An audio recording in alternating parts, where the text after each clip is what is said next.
Welcome everyone and happy Friday. My name is Igor from Digital Learning. I will be your host today.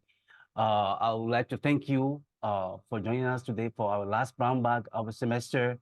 Um, the brown bag is brought to you by the online learning team. David, you want to show the? Yes. So this is the online learning team. I know there are some of our team members who started recently. The pictures are not there, but we'll be adding those pictures uh, very, very soon. So next, David, we are about to be in year 4 of the brown bags. We started brown bags back in fall 2020, and so we are about to get in year 4 in fall. So we're excited for the upcoming fall semester.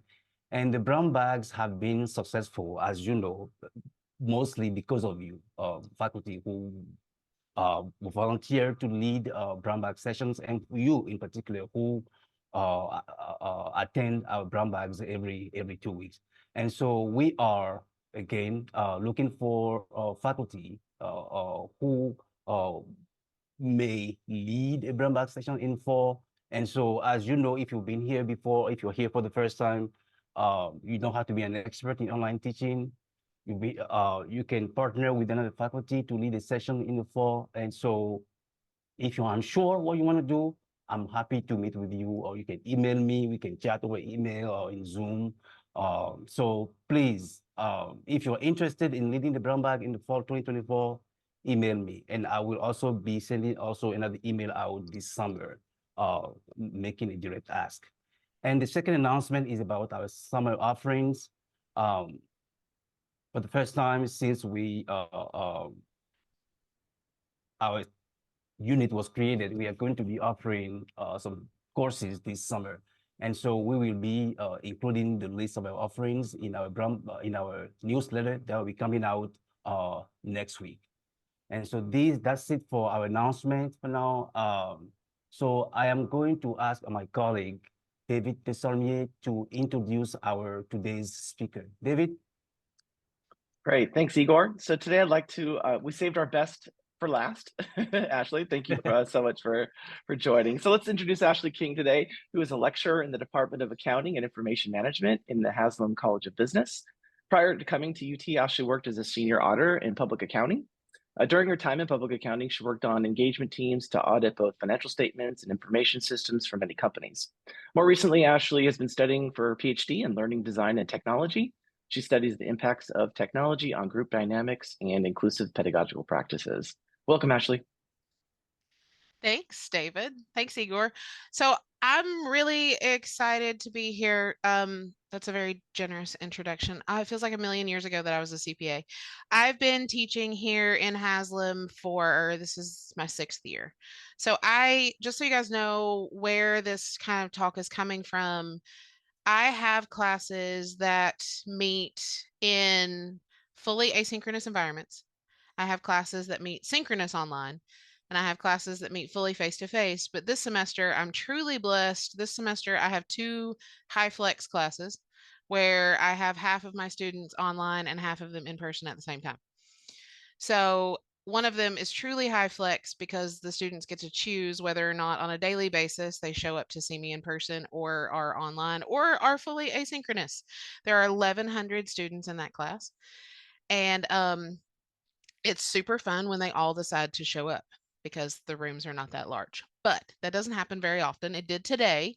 Today is project help. So today we have the Haslam College of Business flooded with students, but usually I have them in all 3 modalities at once. So it's been a real challenge for me in particular to create this content that translates across all of those modalities at the same time, which I'm sure you guys can all appreciate and you totally get, or you wouldn't be here. If you didn't understand the challenges of that, you would not be in this room. So I know I'm preaching to the choir on that. But I also teach an upper level business process, like information management class, where students have to be hands-on and they have to do drawings of diagrams, and they basically have to participate in groups. So my specialty, my research is in how to get people to collaborate. And so that's what my talk is about today. If you will interrupt me with your questions and all of that, this will go much smoother. I'm terribly boring to listen to for an hour at a time, so please, by all means, yell, holler, drop something in the chat. I'm pretty good at that. Oh, you see my children. That's not what I want for you to see, but they're cute. There we go. So I decided a while ago that changing groups is ineffective and really hard, and I don't like doing it. So as you guys probably know, there's like a ton of research on the fact that if you start group work, it can become less than inclusive really quickly. So I am a big fan of assigning groups and not letting students choose their own, because letting them choose their own is easy, but it also makes the people who feel left out feel even more left out, and I can't get on board with that. So I've been choosing groups for my students for several years now, but as I mentioned, I now have a class of 1100. So if you're going to choose groups for people, that leads you to my only true option is randomization. And so if I'm going to choose these groups for these students, there's 1100 of them, I got to go random. Well, that doesn't really work either. And so I've been trying to find ways to kind of bridge the gap between inclusivity and, oh my God, I hate my life because I'm trying to analyze 1100 people and try to put them in these groups. So there's a balance there, right? You have to come up with something. And I was trying not to default to pressing the randomization button on Canvas. So that's where this idea comes from, of having a semester long group. And it works out really great in an in-person environment. It works out really great in a fully online environment. It's kind of tricky in the high flex because half the group will decide to be one modality and the other half the other on a given day. So I haven't perfected it in high flex yet, but it seems to work in the other two. So Igor asked me to come. I'm like, what do I have to contribute that, everybody in the room's not probably already doing? So I came with this. So we're going to talk about how I've implemented semester long groups, the impact it's had on my students, on my class, on my office hours, on my engagement, on my evaluation, you know, just the stuff that I can measure. So just so you know that it does have an impact. And then if you guys don't want to talk about that anymore, we can talk about technologies to engage students. But again, you guys probably know most of those. So, but I brought that too. So that's what I'm here to talk about. So first, I just like to start by talking about group work and feelings on it, and how students feel about it, and how they don't feel about it, and how we think that they feel about it, but it's really not how they feel about it, and all the things. So when I was a student, and I know that I'm not like the students of today, I was not a fan of group work because I was somebody who wanted to get all of my work done, and everybody else seemed to want to wait till the last minute. So that was not, it didn't work for me. I know other people who are, I don't want to be pressured into doing my work. I have my schedule, I'm deadline driven, I'm going to do it, but I'm not ready yet. That's the other type of person, right? And so we have to figure out a way to manage this. But that kind of feeling from when I was a student a million years ago is different now. Now that these students have come through COVID, they don't have any concept of what it means to be in a group. They don't, these students that are in my class right now, they're juniors. So during COVID, they were in high schools when they were supposed to be developing all these skills to be able to connect with each other. They were on a screen at their house, not developing those skills. They don't have them. And so even though I teach technology, I'm trying to train these students to be better citizens, be business people.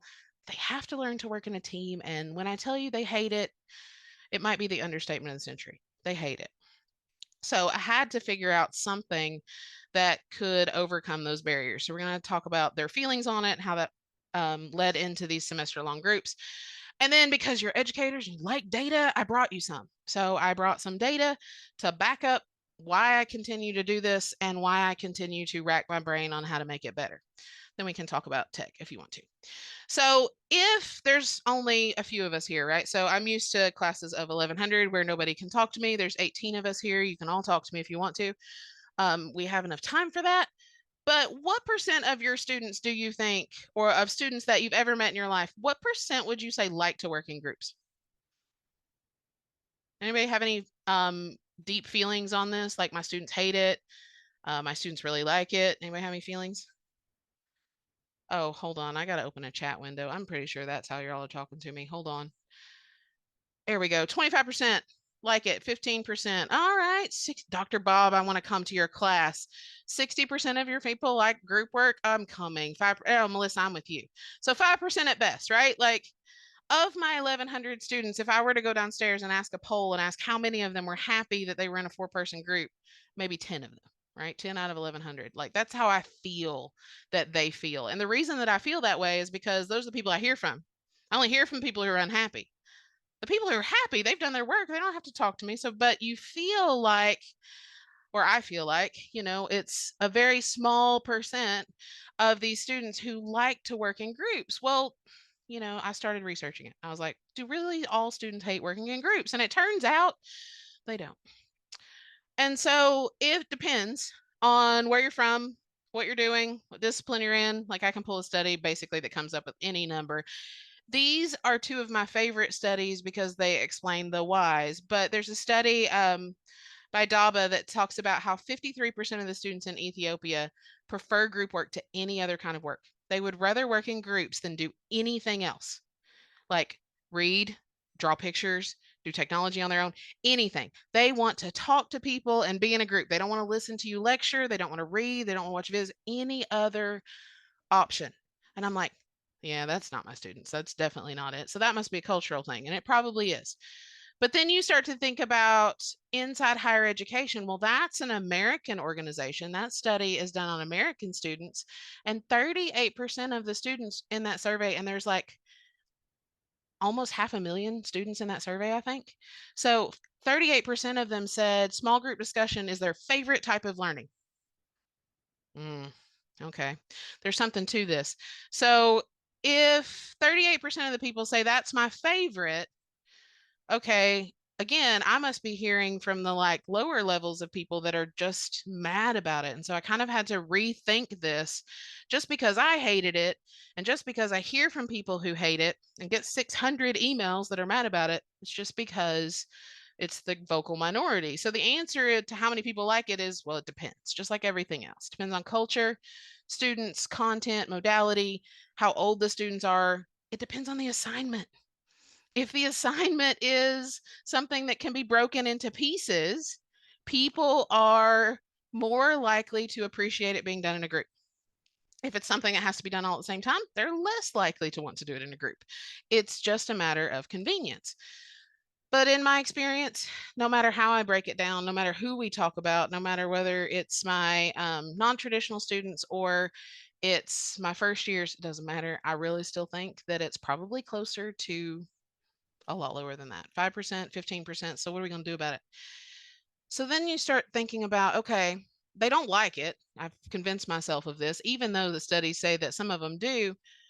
How many, as a percentage, what percentage of students do you think admit when they're surveyed that learning in groups helps them learn? So there's a study of like 4 million students that took a survey. And the question is, does working in a group help you learn better? So the question is effectively that. As a percentage, what do you think? How many students admit that when I'm working in a group, I learn more than working by myself? 30. Yeah. Good guess. 50. I like it, right? 10%. So we're back to the same numbers, right? If we like it, then we're probably going to admit that it helps. And if we hate it, we're not going to admit. That's what I expected. So it sounds like, looking at your all's answers, you're right in the same ballpark, right? You're right around, these are the same percentages that I said liked it. So these are the people who are going to admit that it helps. I was shocked. That's 97%. 97% of students in academia, higher education, which is undergrad and postgraduate students, say that working in a group somehow facilitates their knowledge, their abilities, or both. You got to get them in groups. They know it helps. They hate it, whatever, but this helps me because the reason that if you read the study and you keep going and you're like, okay, Well, I don't really, that's a really high number, Ashley. Like, oh my gosh. Well, they come to find out if I can explain this to somebody else, that means I actually learned something. So that's where it boils down to. So they appreciate it. They might not like it in the moment. They might not like the setup of it. They might not even like the outcome. But then if you ask them, did it help me? Did I learn? Yeah, it helps. And they learn. So this is why I keep thinking about this, why I keep trying to make it better. So for today, instead of talking about my 1100 person class, which I'm happy to talk to all of you about, but I didn't know if all of you work on that number of students. So if you want to talk about how to organize a group of 1100, I'm happy to chat. I spend my life doing it, but I figured we talk about my other one because it's smaller and it's probably closer to what everybody else has. So my information management 341 class, it is high flex. So some students are online, some students are in a chair in person, they go on simultaneously. This one, nobody takes it asynchronously. We're all together, but it's high flex. So they can be at home or they can be in person and they can choose. So there's 150 of them across 3 sections, just for, clarity. And so it ends up being about 50 people in person at a given time, just so you have an idea. So I started making these semester long groups in this class. So my first day of class, I don't do content. My first day of class, I'm telling my students basically what I told you. You hate group work, but guess what? It teaches you something. So here we go. And so we're going to do group work in a way that it is going to benefit you. So it's kind of weird. I have a semester long grouped class with no group project. There's not a single group assignment in my entire class. Now, there could be, and in my other class there is, but in this one where it's been the most effective, doesn't actually lead up to a semester long project. So I start out by trying to figure out who my students are and trying to figure out things that matter. So my first assignment, it used to be a syllabus quiz. It used to be all about syllabus quiz. Read the syllabus because I don't want to answer those questions. I'm going to have to answer those questions anyway. So I take a different approach my first day now. I ask my students these questions. I give them the slide. This is my family. You see how crazy they are. So where'd you grow up? Tell me a book that impacted you. Tell me your favorite movie. Tell me your favorite song. Favorite song's important. I don't care if you answer the other questions. Favorite song's important because I'm going to make you a group page and it's going to have a playlist that plays. So if you don't give me your song, you're not going to be part of your group. I need it. Favorite place you've ever been? My favorite one to read is A Piece of Advice That Changed Your Life. That's my favorite one to get from them because it tells me a lot about them. And then anything that you want me to know about you. So this is between me and the students. They turn this in. They have to submit a picture. They also have to submit an audio recording of how to say their name because I'm terrible at that. I grew up in the South, so I need you to say it for me. I don't care what your name is. I need you to say it so I can practice. So I have these and they run through my screensaver all semester. So I learn who my students are. It's great because my students will tell me some really crazy things. I've had students tell me I'm in my first homosexual relationship, or I'm a first generation college student, or I just got kicked out of my house and I don't know what to do. I've had some big things. Most of them aren't like that, just so you know. Most of them are, I really want to do good in your class. But sometimes it's important.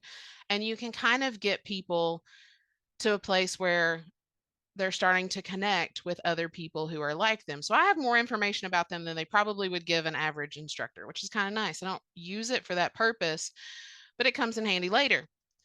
And then my second assignment is a sorting hat quiz. So I'm Harry Potter generation. You can see, well, you can't see it behind me, but my whole top shelf is Harry Potter. I'm a Ravenclaw. It's all a whole thing. It's part of my first day speech. And so the students don't care about Harry Potter, but they start to get the idea.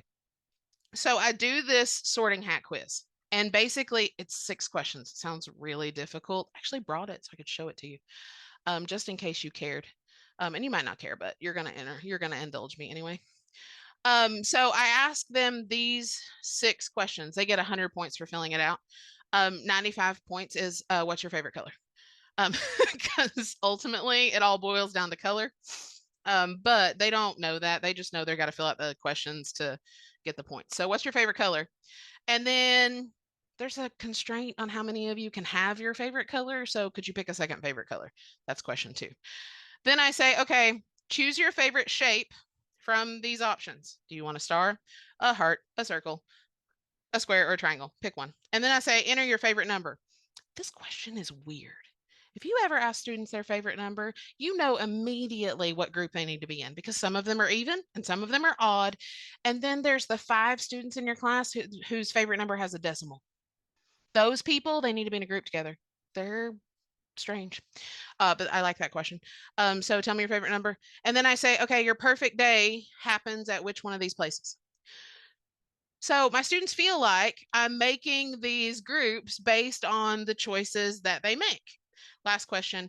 When working in a group, I like to be which of the following? The grand overlord, the coordinator, the note taker, the presenter, or the peacekeeper? I just like to know, which one do you want to be? I don't actually have a group project, so it doesn't matter. But if I had a group project, that's the question I would go with, so I could match them up. But I don't. But I collect all of this data, and the students think that they are put into these groups based on these questions, because that's how I've sold it. Now, in the end, they're put into the groups randomly because it doesn't matter. But it just matters that they think they have a connection with each other. And I've tested it, and the outcomes are the same, whether they're random or they're actually based on something. But we'll come back to some more of that in a minute. So they take the sorting quiz. Then they get these cool little table tents. So everybody has one because they can choose to come in person or whatever. And on the front of them, I actually have them here, right? But for FERPA reasons, they're not in my slides, so you guys can't see their names. But everybody has a name tent, and it's a different color. So they all get these colored name tents. So when they're in class and I can see them, they put their name tent in front of them. Well, on the inside of all of those cards are 2 post-it notes. So at the beginning of the semester, I put 2. I always have extra post-it notes. But I will write them a note based on something I observe, or they can ask me a question. So one of the things that I've had a really hard time with is getting students to ask questions in environments where there are people in 2 modalities. I've really struggled. I know that there are methods. I know that we could do polling. I know that we could do a lot of this technology stuff. I have a hard time getting them to do it. And part of it is on me. Part of it is because I just talk too fast. So I just say too many words. And so they don't feel like they can interrupt me to ask a question. They feel like they're frantically writing down everything I say, so they don't process. But if you look at the research, every single person in your class has a question every single class. And so if I have 50 students and my class is 75 minutes long and the research says every single one of them has a question, we'll pretend that it takes 60 seconds to ask and answer a question. I only have 25 minutes left to teach. That's not going to work. I wish it did, but it's not going to. So I use the post-it notes, and they're allowed to use a post-it note to tell me how they're feeling today, what's going on with them or whatever, or they can just ask a question. And when they ask a question, I have a discussion board in my class where today's questions were, and I just list the questions and I answer them. And then everybody feels comfortable asking whatever they want because nobody knows who asked the question. They just get their questions answered. So that's what I do. I stick those in the inner part of the name tents, so they have dual purpose. So all that gets done in the first week of class. But the second week, so the beginning of the second week of class, we do the big reveal. So they have their name tents already, but they don't know what it means. They know that there are 5 colors of name tents or whatever, but they don't know why. And then I go into class and I present essentially the slide that I have here for you, and we introduce the 5 houses of IM 341. And so they all have their own icon. They all have their own Canvas page. They all have their own playlist now, but they also have, and it's really a coveted thing. So usually I have these locked up in my office because the College of Business students, they're out to get one of these. They want to know what they are and they're out to get them. But I have these vinyl stickers that they stick on their computers. So all of a sudden, they don't know anything about this. They don't know what it means. They don't know where the names came from. They don't know that I use ChatGPT to make them. They don't care. They just know there are people in this college that I'm in a group with. And when people see my sticker, they stop to talk to me because they know that I'm a part of something.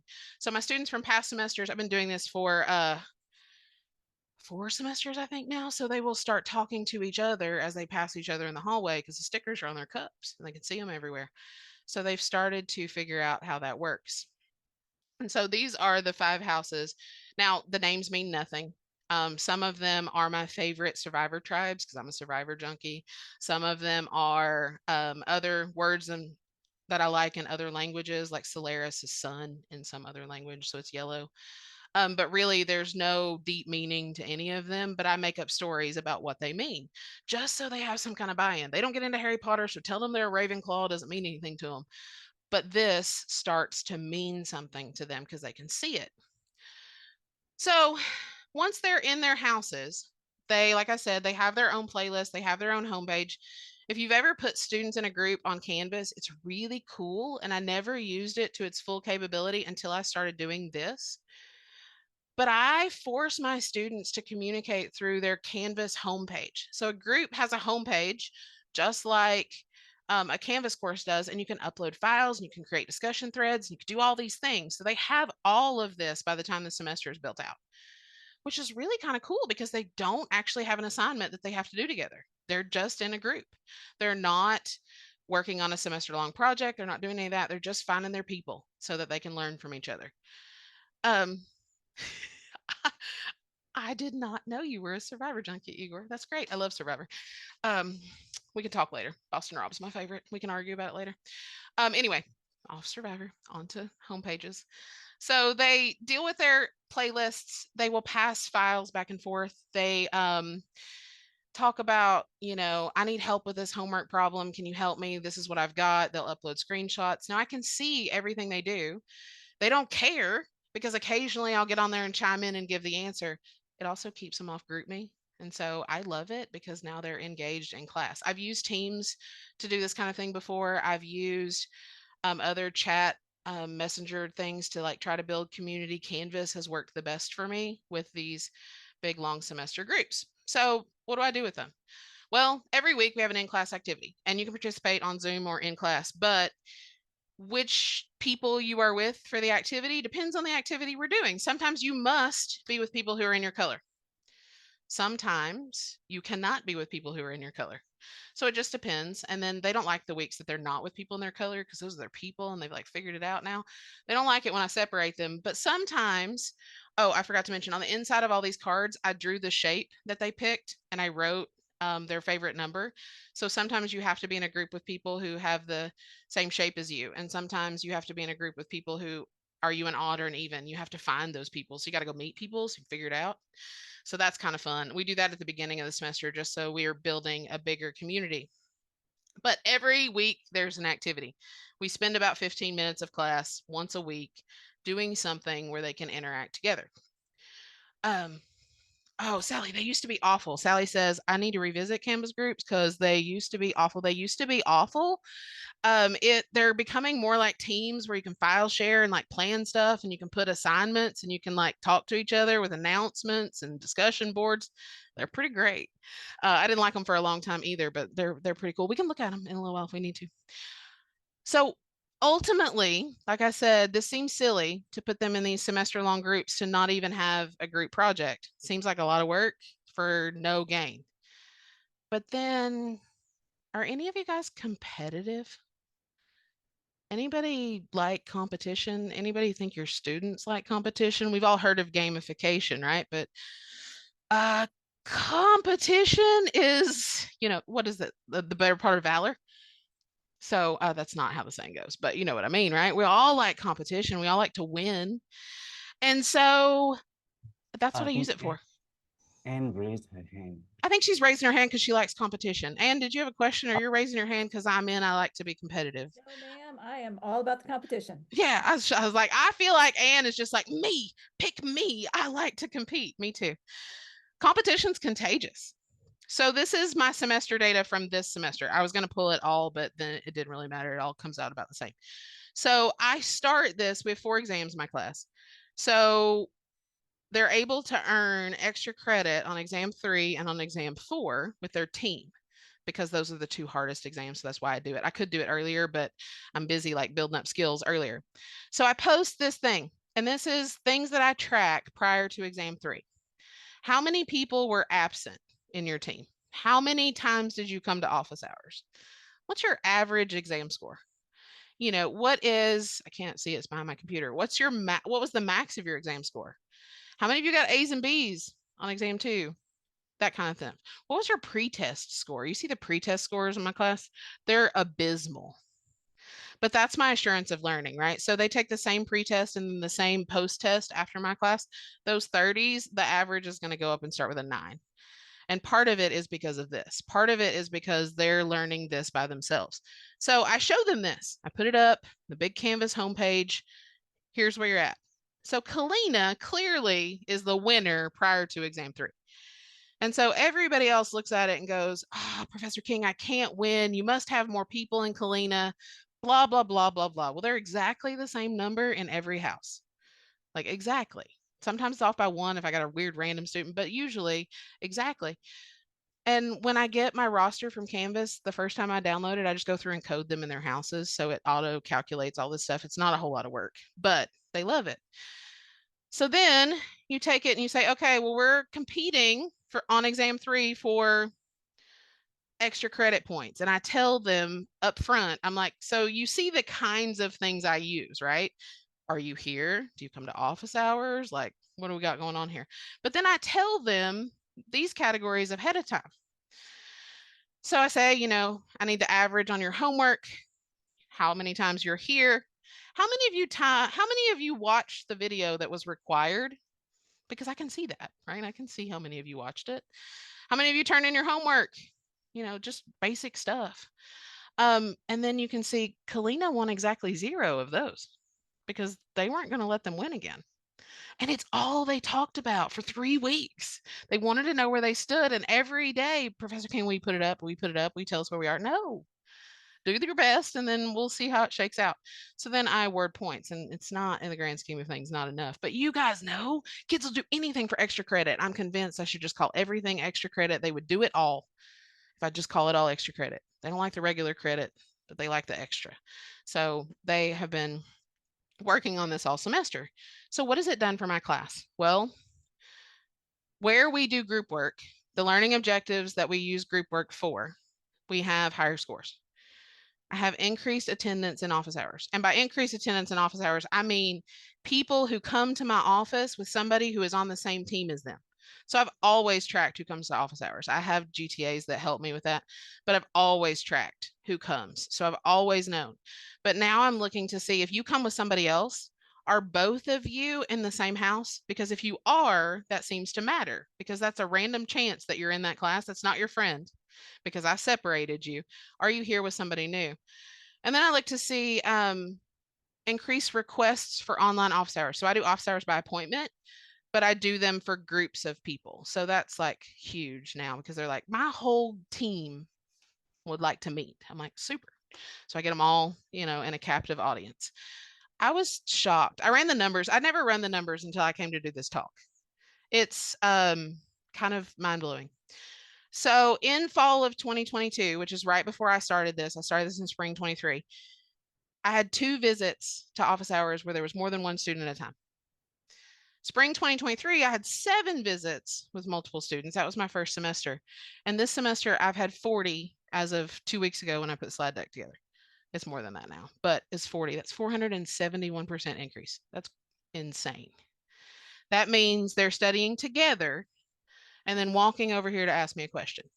So as you can imagine, this is what it did for my test scores. So the orange ones are, we're in semester-long groups. That's pretty significant because that's the same number of students. I haven't changed the exam. I haven't changed the class. The only thing that's different in those bars is the groups. And so I thought, well, it's helping you. Do you know that? Do you know it's helping you? Do you care that it's helping you? Because you're scoring an 81 on my exam. You probably don't care that it's helping you, but I care. But then I don't usually, I probably shouldn't say this in a room full of educators. I don't usually read my student evaluations because they hurt my feelings and I'm fragile. So I don't usually read them, even though most of the time they're okay. But I did go back and pull things for this. So I actually handed them to my GTA and I said, will you read these? Because I can't, but will you read these and tell me if there's anything in there about semester groups? So these are the 2 she gave me. And it says, at first I thought it was dumb to have a group without a group project, but then I found myself studying with them at the library and texting them when they missed class. That seems worthwhile. Okay. The other one that seems to matter is being in the same team all semester helped me meet classmates that I wouldn't have chosen to meet on my own. It's somehow easier because we had something in common, even if I didn't know what it was. Well, it turns out you don't actually have anything in common. You're randomly assigned, but you don't know that. And so we've built a community through no cost to me, right? I didn't have to go through and sort those and figure out how to put these people in a group in a way that actually meant they had something in common. I just had to create the perception that they did. And so they never find out what it is, because why would I tell them they're randomly assigned? Please don't tell my students they're randomly assigned. It's all going to fall apart.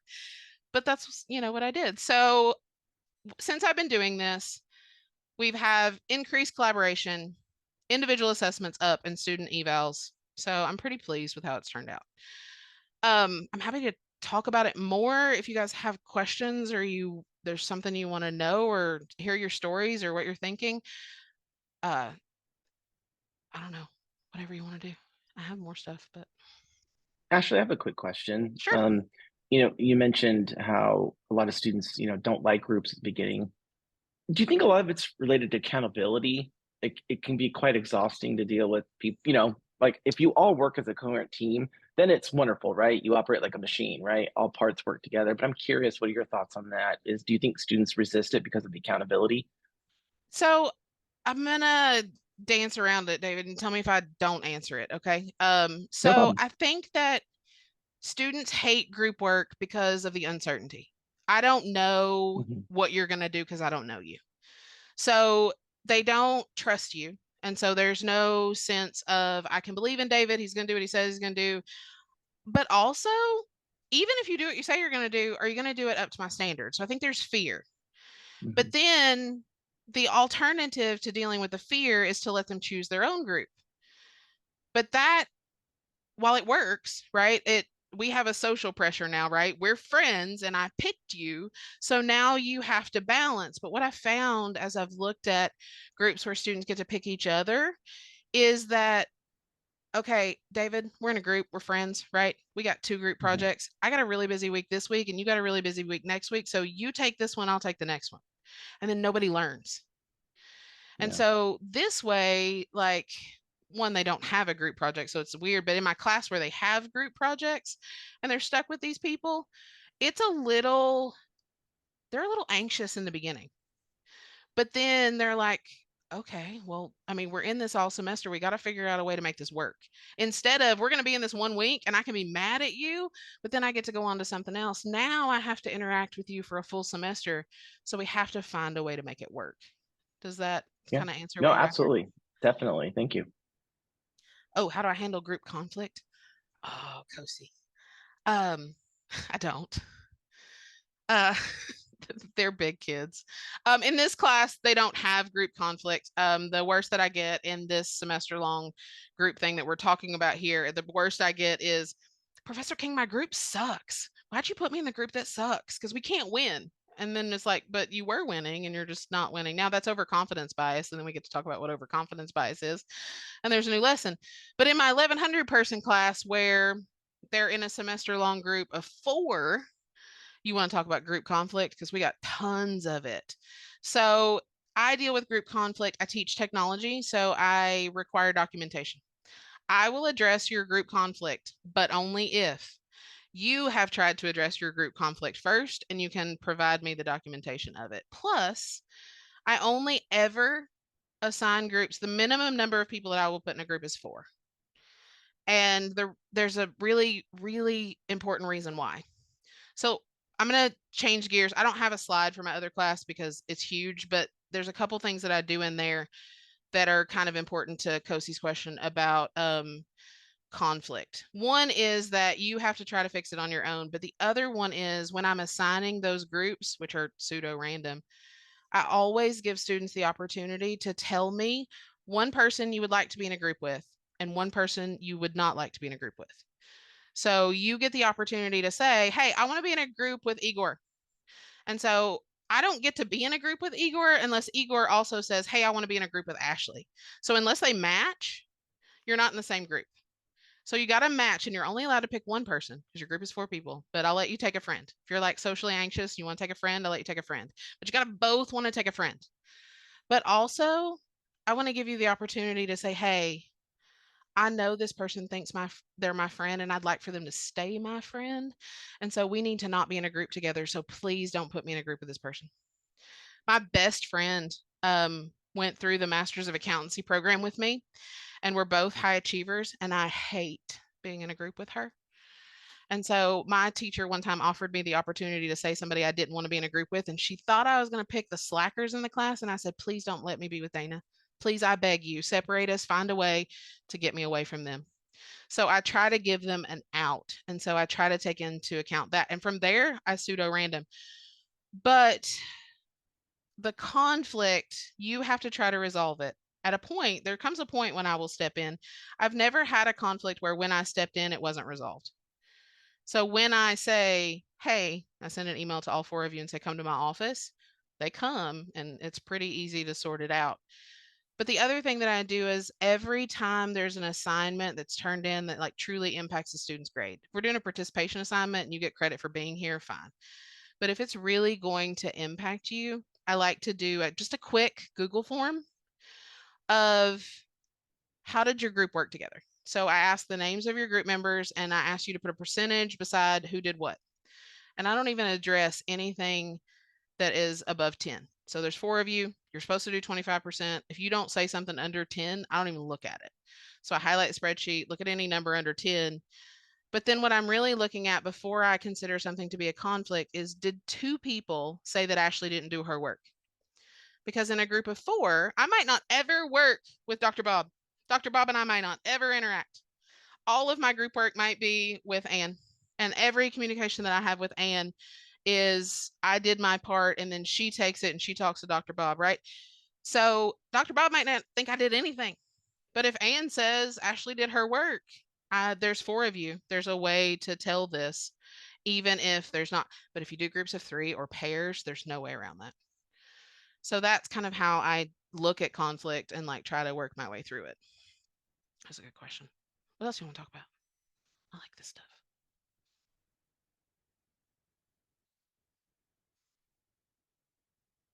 No? Ashley? Yeah. Hi, it's Anne here. Hi, Anne. Sorry. Oh, you're okay. My day today. Thank you. This is so interesting. I love this. Can you talk a little bit more about, and maybe you did this at the beginning and I just didn't get it, with these high flex groups? So in the groups, they could be in any modality. Yes, because they don't have a set modality. Okay. And that doesn't really have an effect on anything? So as you can probably imagine, the people who choose online are less inclined to participate. But the cool thing about is having them online and having them grouped. When I go to do the group activities, I can pre-program those breakout rooms so they're with their people in their house. So they have to then, have that element of participation. But because they can choose in this class to come in either modality, they all have name tags. So when they show up, they're automatically colored and they fit into that group. Now, I've taught it before and I've done the semester long groups before where I have one section that's in person, one section that's online, fully online synchronous, and one section that's asynchronous or some combination. I found that there isn't any difference. So it doesn't matter if they see each other or not, if you can convince them that they're a part of this group. And so the hard thing is when you're standing in front of me and you're holding the same color name tag as I am, we can tell we're together. But when we don't actually see each other, we kind of lose that bond. Have you ever heard, might be stepping on somebody else's toes, and if I am, then oh well. Have you ever heard of the software InSpace? So it's a competitor for Zoom. InSpace, I used InSpace the semester that I had a fully online version of a class that I was trying to do this in. And InSpace will let you, so we see the background right here on the screen and we see everybody's little picture. InSpace, and there's a lot of programs like this, you have those little avatars, they're like your picture. And so you can move around the space to get with your group. So we used a technology that said, okay, Ann and Ashley, you're in Ocio, your group's over there. So the background of my slide had all of those houses on them, and they had to go form groups on top of their house. And so those softwares are really cool because unlike Zoom breakout rooms, they have what's called proximity sound. So when we get closer to each other, we can hear each other. And when we get farther apart, we can't. And so they could actually simulate group work because they can then only hear the people that they're talking to, that they're next to.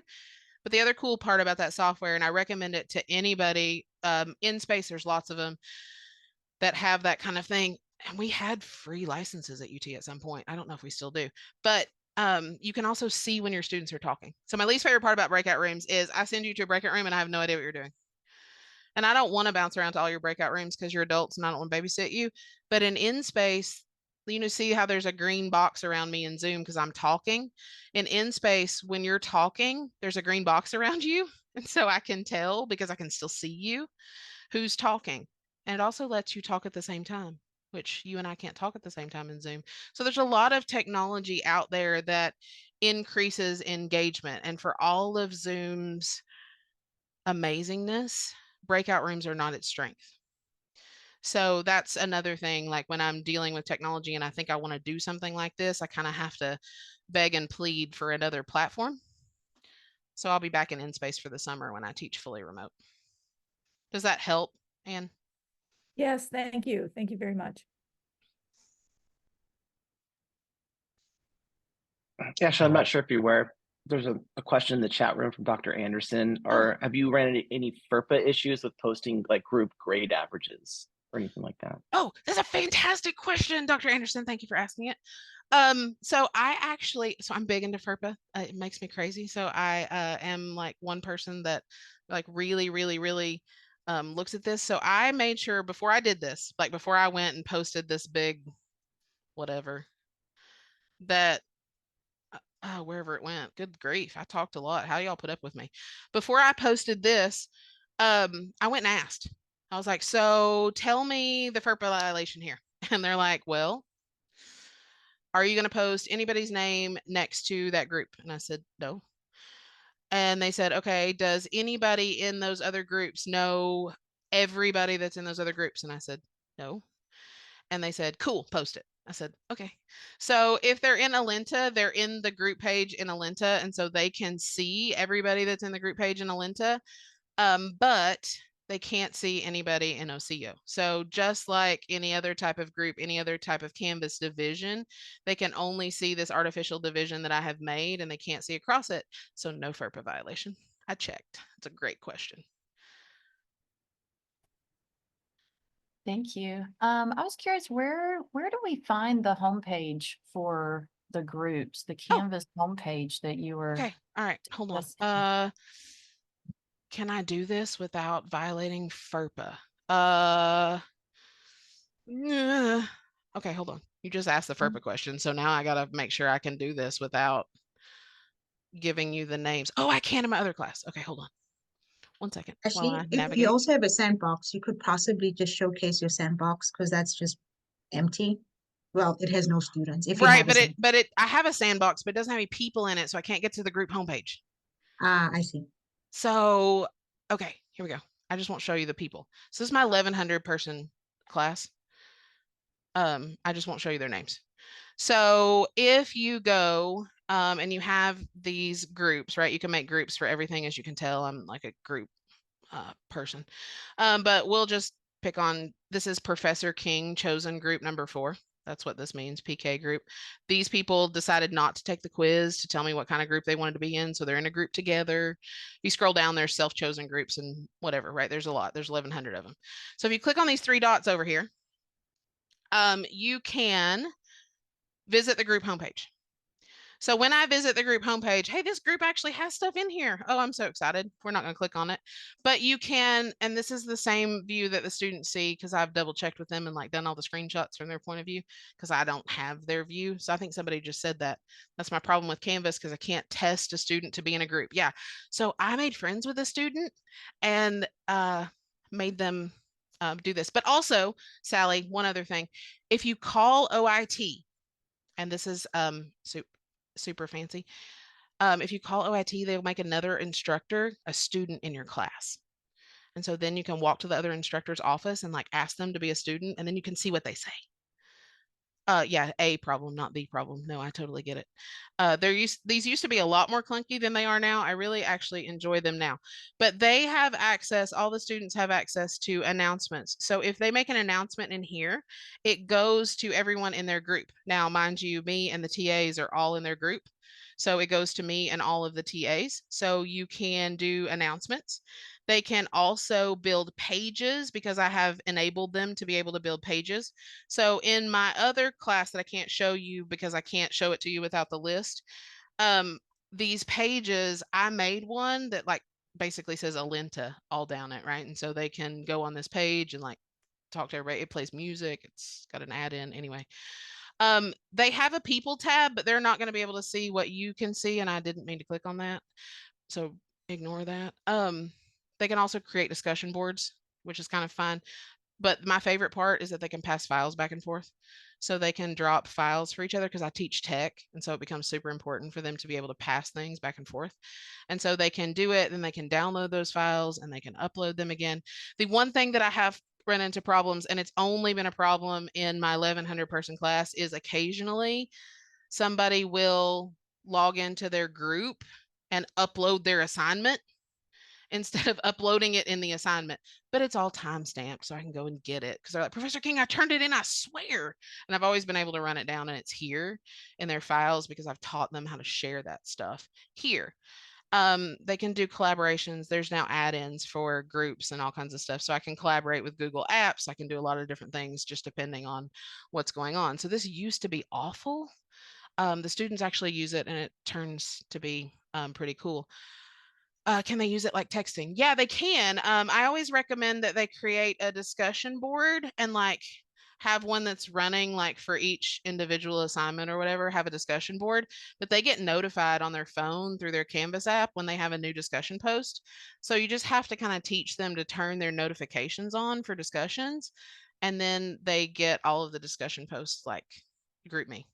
So I don't know what they're talking about, so I'm not going to click on it, but they are talking about something in here. So I've actually found it to be pretty cool. I used to use Microsoft Teams, and I love Microsoft Teams, but teaching sophomores and juniors how to use Microsoft Teams, it needs to be a learning objective in your class because you can't just tell them to go do it because they don't know how to do it. This, I can record a 4-minute video or whatever, and they can do this.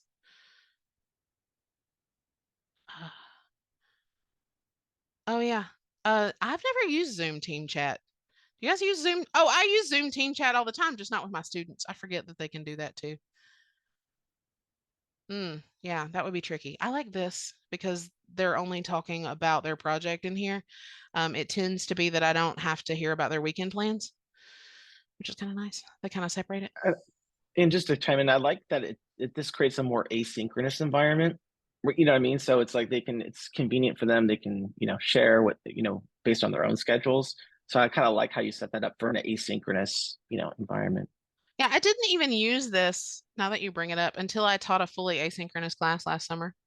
I didn't ever explore this enough to realize that it would work effectively, but it keeps you from having to introduce another layer of technology like Google Drive or OneDrive or whatever. The only thing that I will say about this, because I love concurrent update, this does not have it.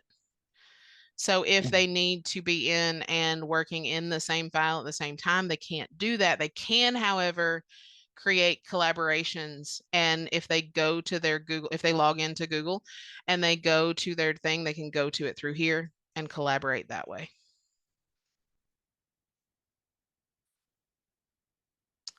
It's been pretty effective. I kind of like it. Just a side note, there's a storage space limit on a group page. Oh, yes, there is.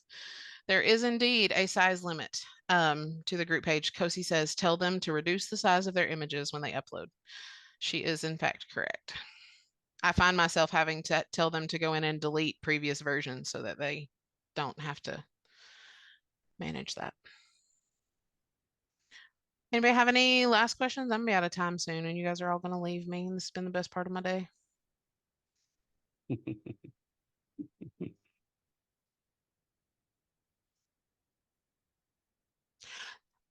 So Igor, I gave you my slides. If you want to give them to people, even for the last two, I know I didn't cover like everything that I was supposed to, but I did put some ideas just real quick for active learning. I'm not a fan of technology for technology's sake, even though I teach it. I'm not a fan of learn this because it's here.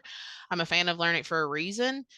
But if you need quick engagement tools, these are some of my favorites: Mentimeter, Padlet, Kahoot. Lucid Chart for documentation has concurrent update, and then the Google Suite.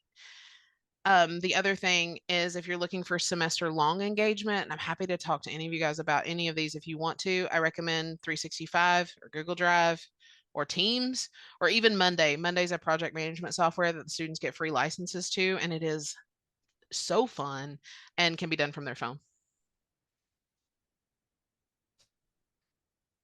David, you were talking, but you were muted, so I don't know what you said. Oh. David, were you talking? Sorry, I didn't David? see anything. Oh, No, okay. I'm sorry. I wasn't. If maybe, Oh. I don't know. Oh, okay. All right. So yeah, so Ashley, we'll make sure we send the slides out to everybody. Thank you, Ashley, for a great session. Actually, it's refreshing to see an instructor who has not had a lot of frustrations with Canvas. So it was good to I see. had frustrations with Canvas. It's just better. Yeah, It's gotten better. Yeah, it seems to have gotten better. Yes, yes. So thank you all for joining us here today. I hope you found this session useful. We hope to see you sometime this summer, but definitely in fall 2024. Thank you all and hope you have a great summer.